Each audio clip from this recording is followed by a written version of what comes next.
문제를 계속 풀어보고 있습니다만은 문제를 풀다 보면은 전년에 출제됐던 문제들이 다시 한번 이렇게 나오는 경향이 대단히 많습니다. 그래서 과년도에 출제됐던 문제, 이걸 푸는 방법 많이 풀어봐야 된다라는 말씀을 다시 한번 드리면서, 이번은 배수 불량 땅에서 토양 환원 작용이 심한 습답을 얘기합니다. 그 토양에서 유기산과 황화수소 발생 및 양분 흡수 방해를 받았을 때 벼의 영양 장애를 받게 됩니다. 습답, 노화답, 철분이 부족해가지고 벼가 뿌리 썩음 병을 발생되기 때문에 정상적인 광합성이라든가 양분의 흡수 이동이 문제가 돼가지고 벼 이파리가 빨갛게 되어가는 하나의 적고 현상이 나타납니다. 적고 현상. 적고 현상.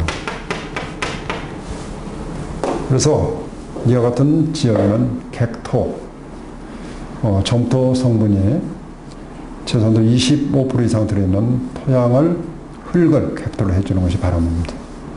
적고 현상이 전달됩니다. 토양의 입단 형성에 도움이 되지 않는 것은 칼슘 이온을 갖다가 시용을 한다. 토양 계량기를 시용을 한다. 유기물을 시용한다. 아니면은 고토, Mg, 마그네슘을 시용한다. 이런 것은 해당이 되지만 나트륨, Na, 이거는 토양 입단을 파괴하는 이런 악영향을 하게 됩니다. 그래서 정답은 4번. 토양 단면을 통한 수분 이동에 대한 설명으로 틀린 것입니다. 수분 이동은 토양을 구성하는 점토, 미세한 점토의 영향을 받는다. 그렇죠? 점토가 많으면 그만큼 이동 속도가 느리겠죠. 각 층의 토성과 구조에 따라서 수분의 이동 양상이 다르다. 당연하죠. 토양이 같은 경우 입단화의 정도에 따라서 수분 이동이 다르다. 수분이 토양에 침투할 때 토양 입자가 미세할수록 침투율은 증가하는 것이 아니라 감소하죠. 토양 입자가 미세하게 되면 수분을 끌어안고 놓지 않는 그런 경우가 크기 때문에, 그래서 수분의 침투는 모래라든가 미사 이런 경우는 침투 공국이, 토양 공국이 커서 용이하지만 미세한 점토 경우는 그만큼 불리합니다. 토양의 풍식작용에서 토양 입자의 이동과 관계가 없는 것은 바람에 의해서 토양이 저쪽으로 침식돼 날아가는 것을 풍식이라고 합니다. 그래서 여기에는 약동이라든가 부유, 산사태, 포행 여러 가지가 있는데, 약동은 뭐냐? 약동은 토양 입자가 바람에 의해서 저쪽으로 이동하는 것을 약동이라고 합니다. 포행이라는 것은 토양이나 암석의 중력에 의해서 느리게 천천히 이동하는 것을 포행 이렇게 얘기합니다. 부유라는 것은 물이나 공기 중에 공중에 떠 있는 것, 부상되어 있는 것을 부유라고 합니다. 그래서 여기에서 관계가 없는 것은 포행을 설명을 잘못하고 있는 것이죠. 그 다음에 작물 생육에 대한 토양 미생물의 유익작용, 도움을 되는 것이 유익이죠. 유해작용이 아니고, 유익작용이 아닌 것은, 도움을 되는 것이 아닌 것은 근류근에 의해서 유리질소를 고정한다. 도움이 되죠. 유기물에 있는 질소를 암모니아로 분해한다. 작물이 이용할 수 있도록 분해하는 것도 도움이 됩니다. 불용화된 무기 성분을 가용화, 이용할 수 있도록 한다. 이것도 도움이 되는 좋은 유익작용에 해당이 되지만은 황산염의 환원으로 해서 토양 산도를 조절한다. 황산염, 특히 황산염이나 황 같은 경우는 황화수소 H2S가 발생돼 가지고 이건 유익작용이 아니라 이거는 작물의 뿌리를 공격을 하기 때문에 뿌리 썩음 발생을 유발한다. 그래서 정답은 4번입니다. 토성 결정의 고려 대상이 아닌 것. 토성은 작물, 토양의 입자 크기 몇 밀리냐, 그 성분이 얼마나 들었냐, 모래냐, 자갈이냐, 아니면 점토냐, 그걸 갖다 토성이라고 얘기를 합니다. 그래서 모래, 미사, 점토는 고려 대상이지만은 유기물은 퇴비라든가 이런 것이 되기 때문에 토성하고는 관계가 없습니다. 입경하고는 관계가 없습니다.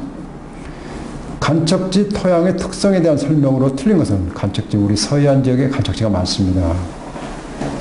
나트륨 이온에 의해서 토양 분산이 잘 일어나서 토양 공급이 막혀서 수직 배수가 어렵다. 지하 침투가 그만큼 어렵습니다. 나트륨 이온 때문에. 토양이 대체로 EC가 높고 알칼리성에 가까운 토양 반응을 나타낸다. 그래서 예를 들어서 토양을 개량할 목적으로 이 염해제에다가 우리 일반 석회 물질을 그대로 주게 되면은 알칼리성 토양이 되기 때문에 알칼리성 토양에다가 석회, 탄산석회라든가 소석회, 생석회를 주게 되면은 더 알칼리성으로 변합니다. 그래서 이 경우는 만약에 석회를 준다. 그럴 경우는 석고라는 것이 있습니다. 석고. 석고를 써야 되는 거죠. 그래서 EC가 높고 알칼리성 토양에 가까운 토양이 맞습니다. 석고의 시용은 황산기가 있어서 간척지에 사용하면 안 된다. 금방 설명을 드렸죠. 석고를 시용을 해야 되는 거예요. 석고. 정답은 다밥. 다음 중 미나마타 병을 일으키는 중금속은 어느 것이냐.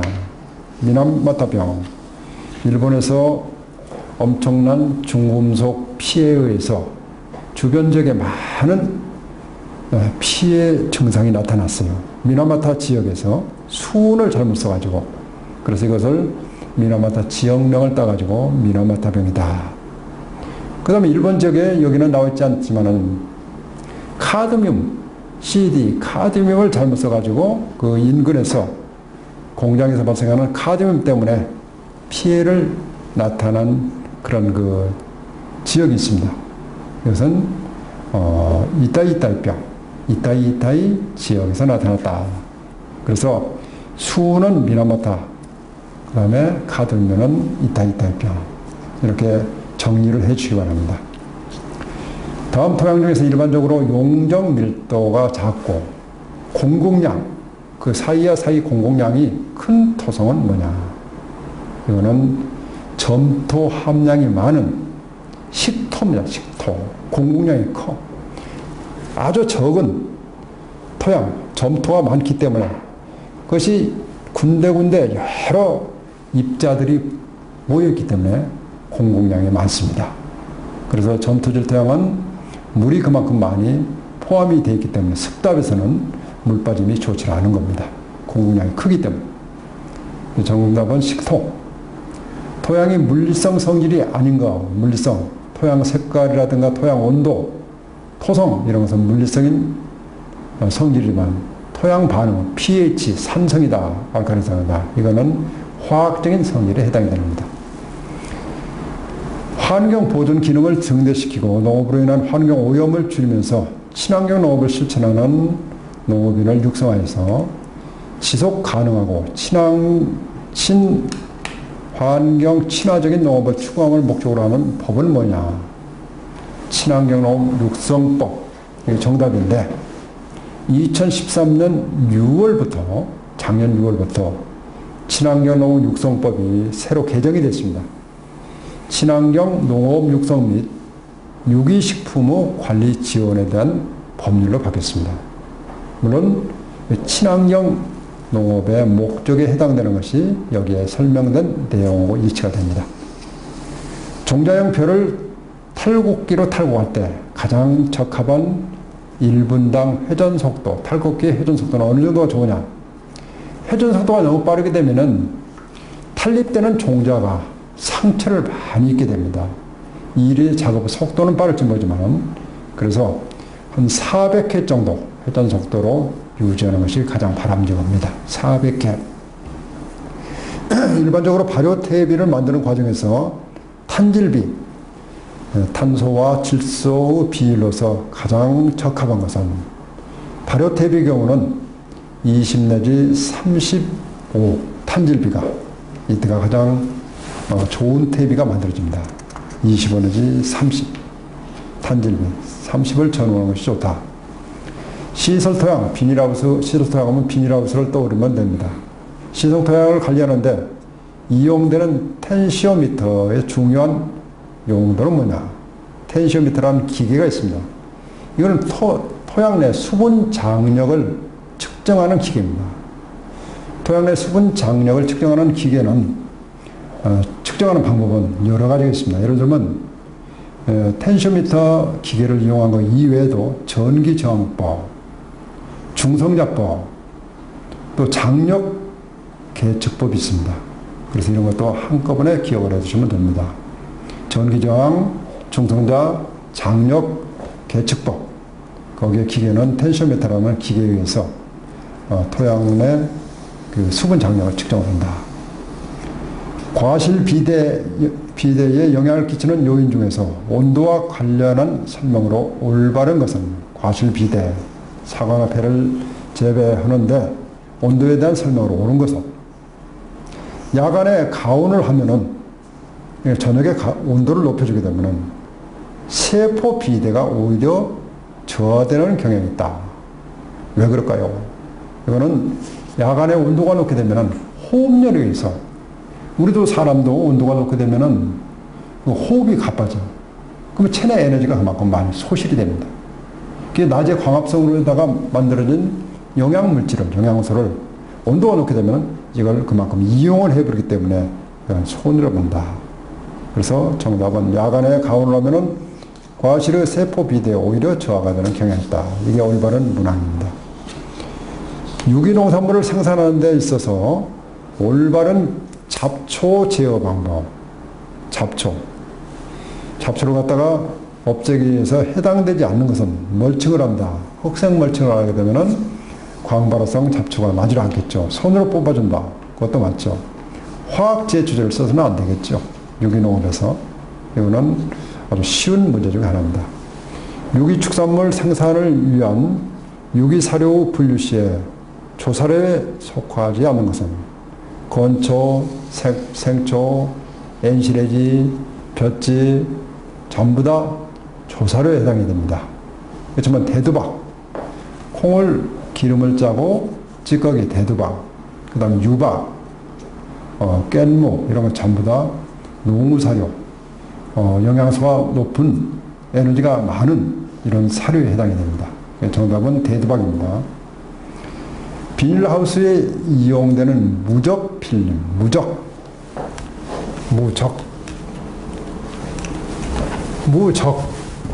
적자가 물방울 적자예요. 물방울. 비닐하우스를 씌워놨는데 물방울이 많이 생기면은 광합성이라든가 광을 받아들이는데 식물이 그만큼 저해를 받습니다. 그래서 물방울이 생기지 않는 것. 애시당초 비닐이 물방울이 생기지 못하도록 만들어낸 비닐이 무적 필름이에요. 물방울이 없는 거. 값이 싸다. 값이 비싸겠죠. 먼지가 붙지 않는다. 물방울이 맺히지 않는다. 중요한 것은 물방울이 맺히지 않는다. 무적 필름. 정답은 이거죠. 내구가 나니 긴 것이 아니라 짧습니다. 먼지도 달라붙습니다. 친환경 농업의 필요성에 대두된 원인으로서 거리가 먼 것은 농업 부분에 대한 국제적 규제의 심화. 이 문제도 재작년에 출제가 됐던 문제죠. 안전농업을 선호하는 추세가 증가한다. 관행농업 활동으로 인한 환경오염의 우려가 있다. 지속적인 인구 증가에 따라서 증산위주의 생산이 필요해. 친환경 농업은 수량이 감소가 되기 때문에 이거하고는 반대 개념입니다. 정답은 라건. 토마토의 배꼽서기병을 발생하는 원인이 되는 것은 배꼽서기. 토마토가 이와 같은 토마토가 있는데 열매 부위에서 배꼽 주위에 가서 새카맣게 괴사 증상이 나타나는 것이 있어요. 이거는 병이 아니라 CA, 칼슘이 부족해서 나타나는 생리장애의 현상입니다. 그래서 칼슘을 정확히 주게 되면은 이와 같은 피해를 줄일 수가 있습니다. 이 문제는 실기 문제에서도 유기농업 기사 실기 문제에 자주 출제가 되는 문제니까 이것도 함께 기억을 해 주시기 바랍니다. 토양에서 작물이 흡수하는 필수 성분의 형태가 옳게 짝지어진 것은 질소는 질산태질소, 그 다음에 암모니아태질소 두 가지가 흡수가 됩니다. 질산태 NO3, 그 다음에 암모니아태 NH4 플러스. 이 두 가지가 질소 비료의 대표적인 흡수 형태입니다. 그래서 정답은 바로 4번. 토양을 가열 소독할 때 태양열 가열 소독, 온도를 갖다 높여서 토양을 볶을 때 뜨거운 온도로, 온도가 적당한 가열 시간, 온도 시간은 30분, 60도에서 30분 정도가 가장 좋습니다. 온도가 너무 높아지면은 작물이 필요로 하는 유효 미생물이 전부 다 가열에 의해서 죽을 수가 있어요. 또 시간을 너무 길게 해도 죽습니다. 그래서 60도에서 30분 정도가 가장 적합합니다. 60도에서 30분. 병해충 관리를 위해서 사용이 가능한 유기농자재 중에서 식물에서 얻을 수 있는 것은 뭐냐? 목초액. 우리가 찜질방이라든가 이런 데서 주로 화렵수를 태워가지고 거기서 연통해서 연기가 물방울로 이렇게 해서 내려오는 것을 목초액이라고 합니다. 그래서 이건 목초액. 또 예를 들어서 님이라든가 우리 열대지방에서, 열대지방 동남아 지역에서 나오는 님, 또 데리스 이런 것도 전부 다 식물에서 나타나는 병해충 관리용 유기농 자재입니다. 소의 사료는 기본적으로 어떤 것을 급여하는 것이 원칙인가? 소는 위가 4개가 있습니다. 제1위는 창고 역할을 해요. 그래서 형태적으로, 생리적으로 제1위 속의 창고에 조사료, 풀이라든가 엔실해지, 건초, 양지르 이런 조사료를 많이 급여를 해줘야 됩니다. 그래야 제1위가 발달이 되겠죠. 그래서 근본적으로 조사료를 최소한 70%, 80%는 줘야 된다. 그렇다고 조사료를 100% 주게 되면은 에너지가 부족합니다. 에너지. 그래서 부족한 20% 내지는 30% 정도는 이 농우사료 이렇게 주는 것이 바람직합니다. 과수 재배에서 적당한 토양의 물리적인 조건은 뭐냐? 토심이 낮아야 돼요. 토심이 깊어야 뿌리가, 과수 뿌리는 깊게 내려가기 때문에 깊어야 되겠죠. 지하수위가 높아야 된다. 지하수위가 높으면은 뿌리가 전부 다 물속에 잠겨가지고 수에 피해를 보겠죠. 점토 함량이 높아야 된다. 점토 함량이 너무 높게 되면은 토양 공급이 나빠져가지고 좋지 않겠죠.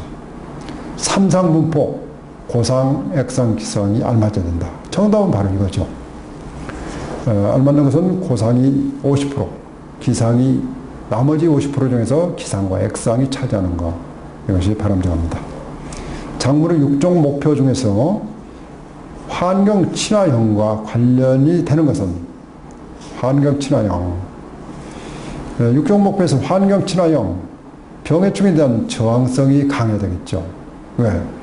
병해충이 나타나게 되면은 이것을 화학약재로 쓸 수가 없기 때문에 환경적인 친화형, 병해충이 강한 내병성 품종을 선택을 해서 재배하게 되면은 환경 친화형 재배 방법이 되는 것입니다.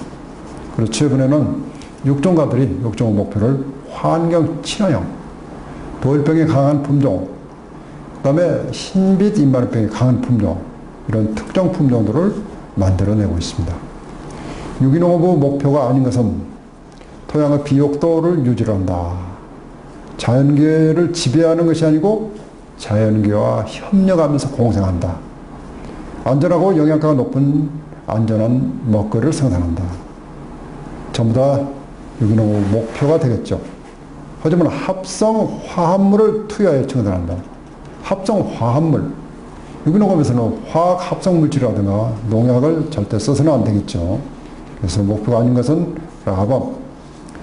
일대접종 F1 품종이 갖고 있는 유전적인 특성은 뭐냐?